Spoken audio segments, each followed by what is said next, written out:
So here is round 2 of pros and cons about living in Panama.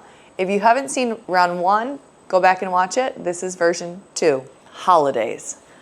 I would say it's a pro for employees and a con for employers. Why? Because there's so many holidays in Panama. So if you want to get anything done and you own a business, between November and March or April, it can be very hard to get anything done because of all the holidays. But if you're an employee, it's wonderful because you have lots of extra free days during that time. Number 2 would be US dollar. So I think it's a pro, but I'm from the US originally, so there's no conversion for me. I also work with a lot of Canadians who it's a pro once your funds are already here because the conversion for Canadians has been so bad.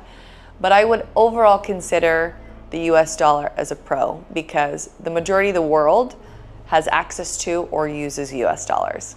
Number 3 would be climates. And I say climates with an S because Panama has, in such a small space, a lot of different microclimates. So I love it coming from Nebraska where we have 4 seasons. Panama's always warm, no matter where you go, but you have, on the Pacific, you have a place called the dry arc, which means even if it's rainy here in Panama City, you get more sun there. You have the Caribbean, which is just an hour away. You have the mountains, so you can go to Boquete, you can go to El Valle and feel fresher. I would say chilly because I've now been here 10 years, so anything in the low 80s or high 70s is chilly. But I think all the different types of climates in Panama is a really special thing for it.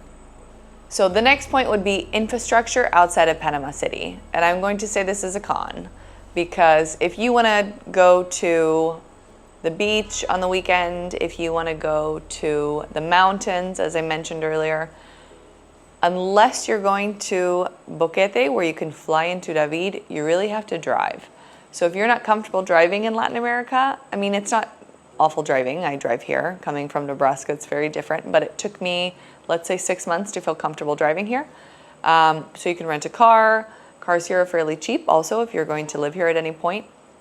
But infrastructure outside of Panama City is not the greatest. So unless you're renting a car and driving, that's kind of really your only choice. There's some good drivers, but they usually have kind of a radius that they stay between Panama City and, let's say, an hour or 2 outside of. Another point would be shopping. I will give this both a thumb up and a thumb down, and I'll explain why. So in the region, Panama has some really great shopping. I will say that there are better places in Central America and South America that you can shop nearby. For example, a lot of people will go over to Colombia for the weekend to shop. Reason being, the craftsmanship in Colombia is very good in terms of clothing. Like women can buy really beautiful, colorful dresses there. Now we have like H&M and Zara and a lot of those kind of international brands that you'll know. I'm 6 foot, and so finding any pants or kind of clothing specific for a 6-footer has not been the easiest. I really order online and bring it. It's just like ordering in the US. You have a mail forwarder in Miami, and I send my Amazon there, and then it gets forwarded to me. So the process is really easy. But clothing for a North American sized person, 6-footer over, is not as easy to find here. So extending off of my previous comment, mail forwarders. So if you're going to order anything coming from North America, I order Amazon in Panama just as much as I would order Amazon back home. Getting it here is very easy.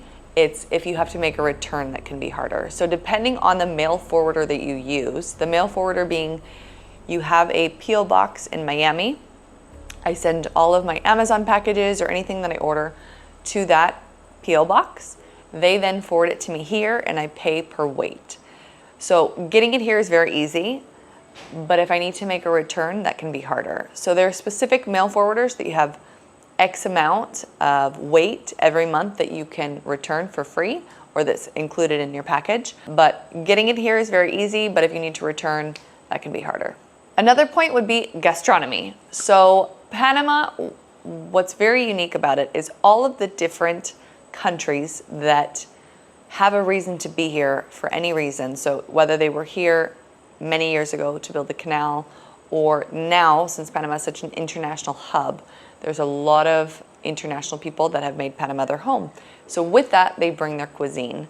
So you can get authentic Greek, you can get authentic anything really here in Panama, which I really, really like, because you can eat international food, and here in this tiny little country, I can get authentic Japanese, I can get authentic Chinese, I can get anything under the sun, we have it. So another pro, I see this as a pro, but I would say it also depends on you a little bit, the type of person you are, would be the expat community. So some people, it's available. There is a huge expat community in Panama. Over about half of Panama City is international. So you have Panamanians, and then you also have this big international community.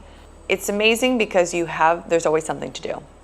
I am now at a point in my life where I'm not going out every night, but there is something every night. If that is you, there are book clubs, there are wine tasting clubs, there are stand-up paddle classes, anything you want.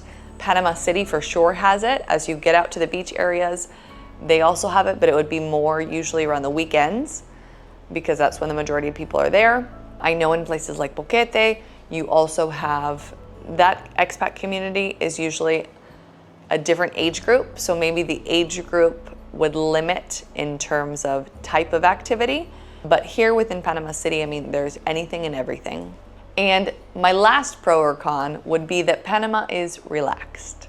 So is that a pro or is that a con? It depends on you. Some people enjoy that the country is relaxed, and some people, it drives them absolutely nuts.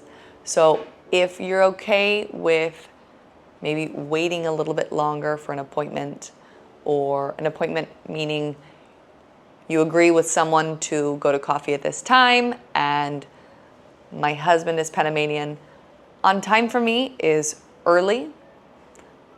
If I arrive on time, I'm late, and if I'm late, I die. So my husband, who's Panamanian, is ready to jump in the shower as I am ready to walk out the door. So culturally, that's very different.